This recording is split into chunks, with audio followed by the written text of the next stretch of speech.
Welcome to study campus classes. তোমাদের আজকে আমরা নেক্সট কারেন্ট অ্যাফেয়ার্স টপিকে কন্টিনিউ করছি এবং এর আগে আমরা 3 নাম্বার 1 নাম্বার 2 নাম্বার 3 নাম্বার করেছি, আজকে 4 নাম্বার। তো যাই হোক, তোমরা অনেকজন কমেন্ট করছো সেশনটা ভালো লাগছে, খুব ভালো লাগছে আমাকে, এবং আরও তোমরা একটু শেয়ার করো, কারণ প্রচণ্ড খাটতে হয়। আজকে যে ভিডিওটি নিয়ে এসেছি দেখো, এখান থেকে কত ইম্পর্টেন্ট কোশ্চেন বিপিএসসি জিজ্ঞেস করে এবং এই কারেন্ট অ্যাফেয়ার্সগুলো কত সুন্দর, যেটা তোমরা ক্লাসটা করলে বুঝতে পারবে। এবং এত কষ্ট করে আমার মনে হয় না কেউ খাটবে। তো আমি তোমাদের জন্য ফ্রি অফ কস্টে যখন পড়াচ্ছি, পিডিএফটা দিচ্ছি। যারা পিডিএফ পাচ্ছ না, অ্যাপ ডাউনলোড করো, ফ্রি সেকশানে পাবে। আর একটা কথা বলে দিই, তোমাদের প্রিন্ট আউট করার দরকার নেই। এত প্রিন্ট আউট করলে অনেক পয়সা যাবে, কোনো দরকার হয় না এই কারেন্ট অ্যাফেয়ার্সগুলো প্রিন্ট আউট করা। অ্যাপের মধ্যে আমি তো দিয়ে দিচ্ছি, এই অ্যাপের মধ্যে যখন তোমাদেরকে দিচ্ছি, তো সেইখানে তোমরা তো ওখানে দেখতে পাচ্ছ, ওইখানেই পড়ে নিও। কিছুক্ষণ মোবাইলটা পড়াই যায়। তুমি যদি সব প্রিন্ট আউট করতে যাও না, তাহলে অনেক টাকা লাগবে। আবার অনেকজন শুনছি আমার পেট বেজায় বলছে, স্যার আমি লিখছি। আমি বলবো লিখিও না, লিখলে টাইম ওয়েস্ট হবে। আমি তো 5টা করে কোশ্চেন দিচ্ছি, কিন্তু তার অনেক কিছু ডিটেলসে আলোচনা করছি। অত লিখার দরকার নেই, কারণ আমি অনেক আজ 5টা করে শুরু করেছি, অনেক কারেন্ট অ্যাফেয়ার্স আসবে। ঠিক আছে, তো চলো আমি তোমাদেরকে শুরু করছি। এবং এই 5টা করে করলে হবে না, পার ডে 10টা করে করব, না দিনে 5টা সকালে 5টা সন্ধ্যায় 5টা ভিডিও বানাবো। তোমরা কমেন্টে জানাবে যে স্যার সকালে 5টা সন্ধ্যায় 5টা কারেন্ট অ্যাফেয়ার্স দিলে ভালো হয়, না হলে না একসাথে একটা ভিডিও দিলে ভালো হয়। সেটা তোমরা কমেন্টে জানাবে, তারপরে আমি বিবেচনা করব। ঠিক আছে, এবং তোমরা শেয়ার করো। এমনি তোমাদের ভিডিও দিচ্ছি, আমার ভিডিও প্রায় 4000-এর এভারেজ যায় ভিউ, কিন্তু এই কারেন্ট অ্যাফেয়ার্সে এখনও পর্যন্ত 2000 যায়নি। তাহলে তোমাদেরকে রিকোয়েস্ট করবো, এটাকে পৌঁছানোর দায়িত্ব তোমাদের। তাহলে আমাদের সিরিজটাকে আমি কন্টিনিউ রাখতে আমার বাধ্য নয়, কারণ তোমরা যদি দেখো আমি তোমাদের জন্য বানাবো, আর তোমরা না দেখলে আমি কার জন্য বানাবো? তো ওই জন্য তোমরা দেখো, শেয়ার করো, তাহলে আমি সেশনটাকে প্রত্যেক দিন দেওয়ার চেষ্টা করবো। 2-1 দিন মিস হয়ে যাচ্ছে, কারণ আমার যখন প্রত্যেক দিন তো ফাঁকা পাই না, রেগুলার ক্লাস মানে সকাল থেকে সন্ধ্যা পর্যন্ত ক্লাস থাকে, তার জন্য ওই দিনটা হয় না। তো আমি চেষ্টা করবো আগে থেকে রেকর্ড করে রাখার এবং তোমাদের প্রত্যেক দিন দেওয়ার। তোমরা যদি রেগুলার দেখো, আমি রেগুলার দেবো, এইটুকু ভরসা রাখুন। তো চলো আমরা প্রথম কোশ্চেনে যাচ্ছি। এই যে প্রথম কোশ্চেনটা দেখো, ছোট করতে হবে। কি আছে প্রথম কোশ্চেন? বলছে, which state was awarded the gold award for the successfully implementation of smart prepaid metre at the government Digitech award 2025 ceremony held in new Delhi. মানে বিহারের কি লিখে 2025 সালে নয়াদিল্লিতে অনুষ্ঠিত যে গভর্নমেন্ট ডিজিটেক অ্যাওয়ার্ডস অনুষ্ঠিতে যে স্মার্ট প্রিপেড মিটার সফলভাবে বাস্তবায়নের জন্য কোন রাজ্যকে গোল্ড অ্যাওয়ার্ড প্রদান করা হয়েছে। মানে তোমরা দেখবে আমাদের ওয়েস্ট বেঙ্গলেও হয়েছিল, কিন্তু আন্দোলন শুরু হয়েছিল। মনে করো প্রিপেড মিটার মানে যেমন মোবাইলের কী হয় বলো তো, যবে রিচার্জ শেষ তোমার ডেটা প্যাক শেষ হয়ে যায়। তো এই প্রিপেড মিটারগুলো যদি লাগাই তোমার বাড়িতে, তোমার আগে থেকে টাকা ভরে দিতে হয়। ধরে নাও তুমি 1000 টাকা বললে, ওইখান থেকে টাকা কাটবে পার ডে, যেমন তোমার নেট কাটে ওই রকম কাটবে। কাটার পর যখনই তোমার টাকা শেষ, ওই সঙ্গে সঙ্গে কারেন্ট চলে যাবে। যেমন নেট চলে যায় সঙ্গে সঙ্গে, আবার তুমি রিচার্জ করবে সঙ্গে সঙ্গে তোমার আবার কারেন্ট চলে আসবে। তো এইরকম একটা বিহারে প্রচুর গ্রামগঞ্জে কারেন্ট চুরি হতো, তার জন্য গ্রামগঞ্জে গ্রাম স্তরে এগুলোকে প্রচুর লাগিয়ে দিয়েছে। তার জন্য গ্রামে এটা সাকসেসফুলি অ্যাওয়ার্ডটা পেয়েছে বিহার। তাহলে অ্যান্সারটা দেখতেই পাচ্ছ তোমরা, এবং অ্যান্সারটা হবে তোমার বিহার রাজ্য যেটা প্রথম হয়েছে।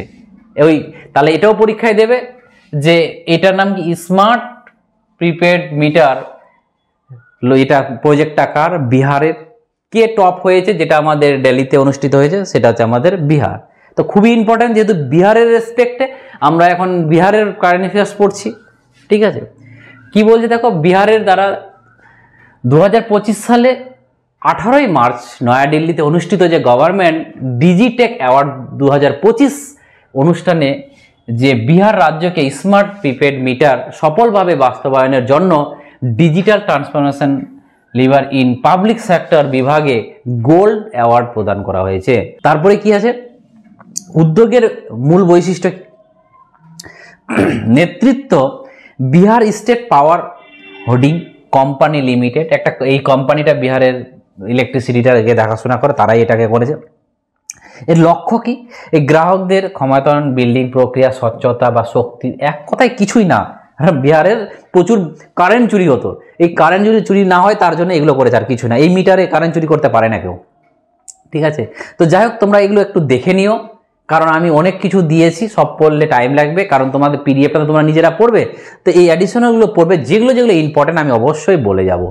সেকেন্ড কোশ্চেনটা দেখো, দেখে মনে হচ্ছে চিনতে পারছো কে এটা, দেখে মনে হয়, দেখো এটা হচ্ছে আমাদের রাজেন্দ্র প্রসাদ, এবং রাজেন্দ্র প্রসাদের সম্বন্ধে মানে এখানেও লেখা দিয়ে দিয়েছি। এই রাজেন্দ্র প্রসাদ দেখো ইউনিভার্সিটি অফ ক্যালকাটা, মানে আমরা যে ইউনিভার্সিটি থেকে পড়াশোনা করেছি সেই ইউনিভার্সিটি থেকে রাজেন্দ্র প্রসাদও পড়াশোনা করেছে। তো এর বায়োডেটা এখানে দেওয়া রয়েছে, দেখো যে 26শে জানুয়ারি 24 হবে, 24শে জানুয়ারি 1950 থেকে 13ই মে 1962 সাল পর্যন্ত সে প্রেসিডেন্ট ছিল। তার জন্ম হয়েছিল ডিসেম্বর মাসের 3 তারিখে 1884 সালে, সব কিছু ওখানে লেখা রয়েছে। তো যাই হোক, কোশ্চেনটা কি দেখো, the longest serving president in history of India doctor Rajendra Prasad was born in which district of Bihar. ভারতের ইতিহাসে সবচেয়ে বেশি দীর্ঘকাল সময় ধরে রাষ্ট্রপতির দায়িত্ব পালনকারী রাজেন্দ্র প্রসাদ জন্মগ্রহণ করেছিল বিহারের কোন রাজ্যের কোন জেলায়? বিহার রাজ্যের কোন জেলায়? দেখো আগে বলি, এই রাজেন্দ্র প্রসাদ আমরা চিনি যে এ গণপরিষদের পার্মানেন্ট প্রথম সভাপতি হয়, তারপরে আমরা একে প্রেসিডেন্ট হিসাবে 24শে জানুয়ারি 1950 সালে তাকে প্রেসিডেন্ট হিসাবে তাকে সিংহাসনে বসায়, এবং এই দুটো টার্ম ছিল। আজকের দিনে আমাদের যে এখন যত রকমের প্রেসিডেন্ট হয়েছে, রাজেন্দ্র প্রসাদ ছাড়া যত রকমের প্রেসিডেন্ট হয়েছে, যতজন হয়েছে, সবাই দেখবে একবার করে আছে। তাহলে আমাদের সংবিধানে মনে রাখো যে 56 মানে 56তম আর্টিকেলে কি বলেছে, যে রি-ইলেক্টেড হতে পারে, মানে নতুন করে প্রেসিডেন্ট হতে পারে, মানে একজন হয়ে গেল, ধরো দ্রৌপদী মুর্মু ছিল, এই দ্রৌপদী মুর্মু আর একবার দ্বিতীয়বারও হতে পারে, আমাদের 56 নম্বর আর্টিকেল বলে। কিন্তু আমরা কাউকে রাখি না, কেন রাখি না? আজকের দিনে যদি আমরা রাখি তাহলে কি ভুল রাখতে পারবো না? নরেন্দ্র মোদী ভাবলো যে না, আমি দ্রৌপদী মুর্মুকে আবার সেকেন্ড টার্মের জন্য রাখবো, রাখতে পারবে, কিন্তু একটু ট্র্যাডিশনাল মানে একটা রিচুয়াল আছে। রিচুয়াল বলতে কি, শুনো, আমাদের একটা মিটিংয়ে জওহরলাল নেহরু তখন প্রধানমন্ত্রী ছিল, তখন প্রধানমন্ত্রী জওহরলাল নেহরু একদিন ভাষণ দিচ্ছে, বলছে যে রাজেন্দ্র প্রসাদ আমাদের অনেক কিছু করেছে। সত্যি রাজেন্দ্র প্রসাদ অনেক কিছু করেছে, মনে করো গণপরিষদ থেকে শুরু করে প্রেসিডেন্ট পর্যন্ত 62 সাল পর্যন্ত আমাদের কাজ করেছে। তো রাজেন্দ্র প্রসাদ আমাদের দেশের জন্য অনেক কিছু করেছে, তো তার জন্য আমাদেরকে তাকে কিছু ডেডিকেট করতে হবে। তার জন্য ডেডিকেট করলাম কি, যে আমরা ট্র্যাডিশনাল হিসাবে যে সভাপতি প্রেসিডেন্ট ওকে দুবার রাখলাম, এরপরে আর কাউকে দুবার রাখবো না। কেউ যদি রাখে সংবিধানের বিপক্ষে নয়, মানে বিরোধী নয়, সংবিধানে বলা যাচ্ছে 56 নাম্বারটা করা যাবে, কিন্তু আমরা করব না। কেন? যদি কোনো লোককে দুটো টার্ম দিয়ে দিই, তাহলে রাজেন্দ্র প্রসাদের দাম থাকলো না, একটু রাজেন্দ্র প্রসাদকে একটু আলাদাভাবে করে রাখবো। এই জন্য রাজেন্দ্র প্রসাদকে মনে রাখবে, এটা হচ্ছে সব থেকে বেশি দিন, আজ অবধি কেউ নেই, কোনোদিন হতেও পারে, ভবিষ্যতে হবে না এরকম ব্যাপার না, হলে বুঝে নেবে রাজেন্দ্র প্রসাদকে অসম্মান করা হবে, জওহরলাল নেহরুকে অসম্মান করা হবে, ঠিক আছে। তো যাই হোক, এটা বলছে কোন ডিস্ট্রিক্টে, তাহলে এই ডিস্ট্রিক্টটা হচ্ছে আমাদের এই সিওয়ান ডিস্ট্রিক্ট, এই সিওয়ান ডিস্ট্রিক্টে হচ্ছে তার বাড়ি, ঠিক আছে। তো চলো এর ডিটেলসে আমরা পড়ি রাজেন্দ্র প্রসাদের সম্বন্ধে। কি বলছে দেখো, সিওয়ান ডিস্ট্রিক্ট, অপশন ডিটা হচ্ছে রাইট অ্যান্সার।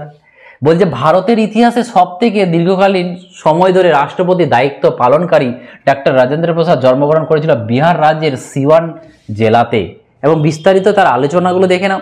তার পূর্ণ নাম কি? ডক্টর রাজেন্দ্র প্রসাদ। জন্মের তারিখ কি? 3 ডিসেম্বর 84 সালে, এবং জন্মস্থানটা কোথায়? একটা গ্রাম দিয়ে দিয়েছে, জিরাদেই গ্রাম। পরীক্ষা এটা আসবে না আমাদের, সিওয়ান ডিস্ট্রিক্ট, সিওয়ান এটা আসবে।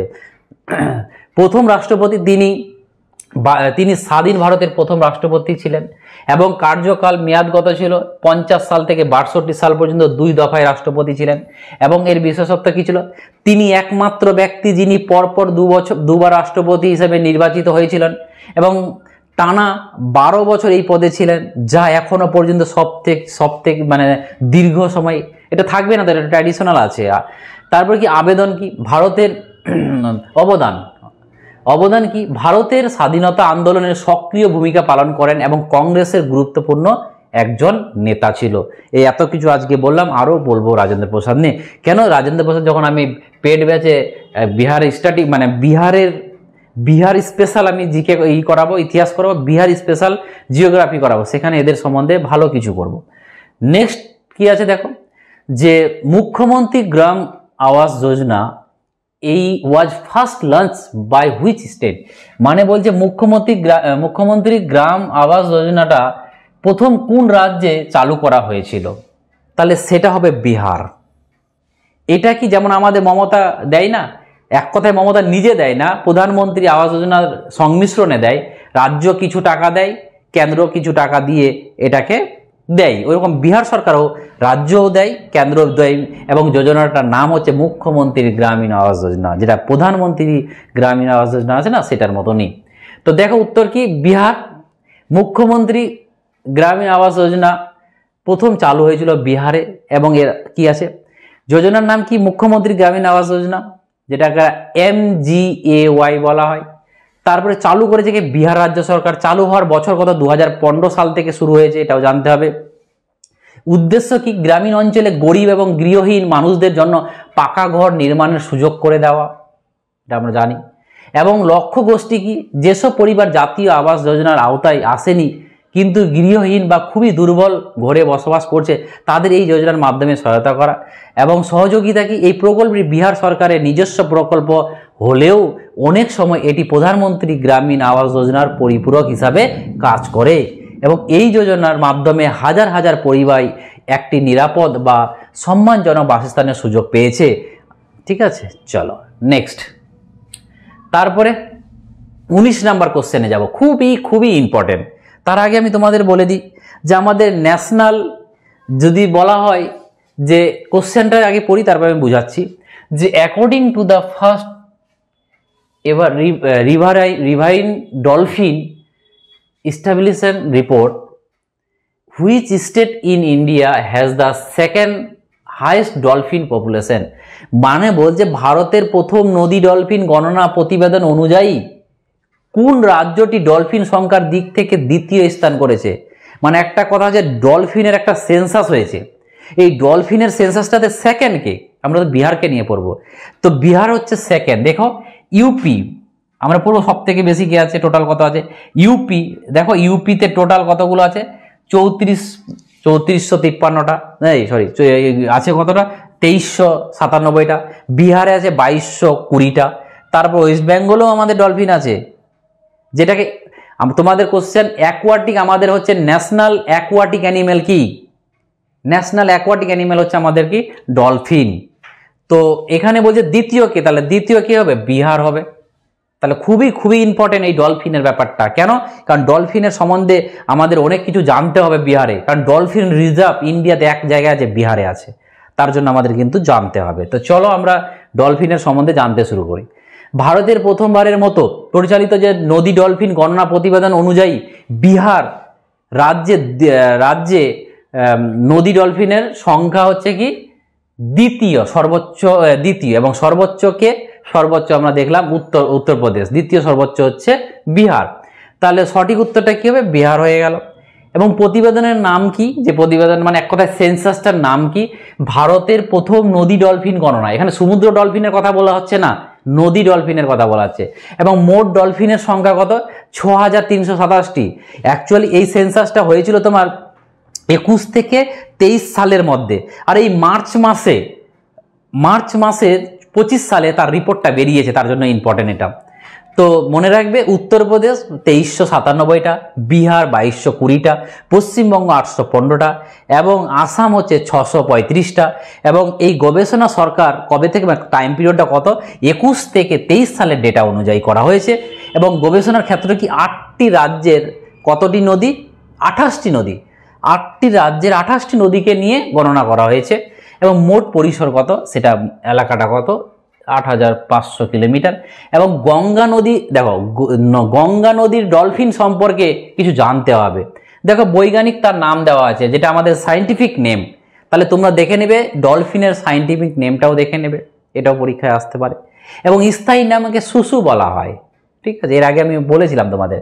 এবং জাতীয় জলজ প্রাণী, ভারত সরকার 2009 সালে গঙ্গা নদীর ডলফিনকে জাতীয় জলজ প্রাণী হিসাবে ঘোষণা করে। একটু আগে বললাম না যে national aquatic dolphin, national aquatic animal হচ্ছে ডলফিন ইন্ডিয়ার, ঠিক আছে। তো ওটাই বলেছে কবে থেকে করা হয়েছে, 9 সাল থেকে করা হয়েছে। আরও কি জানতে হবে, বিহারে ডলফিন সংরক্ষণ, আমি বললাম না যে ইন্ডিয়াতে ডলফিন সংরক্ষণ এক জায়গায় আছে, যেটা হচ্ছে বিহার। তাহলে কি আছে, বিক নামটা কি, এটাও পরীক্ষায় দেবে যে বিহারের ডলফিন যে সংরক্ষণটা আছে তার নাম কি। তাহলে মনে রাখবে বিক্রমশিলা গঙ্গেটিক ডলফিন অভয়ারণ্য, ঠিক আছে। বিহারে কোথায় আছে এটাও পরীক্ষায় দেয়। তাহলে মনে রাখবে ভাগলপুর জেলার অবস্থিত এই অভয়ারণ্যটি গঙ্গা নদীর 60 কিলোমিটার দীর্ঘ একটি অংশ জুড়ে বিস্তৃত এবং 1991 সালে প্রতিষ্ঠিত হয় এটা। এবং গঙ্গা নদীর ডলফিন সংরক্ষণের জন্য গুরুত্বপূর্ণ ভূমিকা পালন করে। এবং এর সারাংশটা কি জিনিস দেখো, বলছে বিহার রাজ্যে নদী ডলফিনের সংখ্যা হচ্ছে 2220টি, যা ভারতের মধ্যে দ্বিতীয় সর্বোচ্চ। এই রাজ্য গঙ্গা নদী ও এর উপনদীগুলিতে ডলফিনের উপস্থিতি লক্ষ্য করা যায়। বিহার সরকার ডলফিন সংরক্ষণের বিভিন্ন পদক্ষেপ গ্রহণ করেছে, যার মধ্যে বিক্রমশিলা গঙ্গেটিক ডলফিন অভয়ারণ্যটি অন্যতম। খুবই ইম্পর্টেন্ট, কিন্তু এখান থেকে কোশ্চেন আসার পসিবিলিটি রয়েছে। নেক্সটটাও খুবই ইম্পর্টেন্ট কোশ্চেন, দেখো কি আছে, কোন টাওয়ার এটা বলছে, where among the following the Bihar will a one day Maghai Mahotsav be organized on 5th April 2025।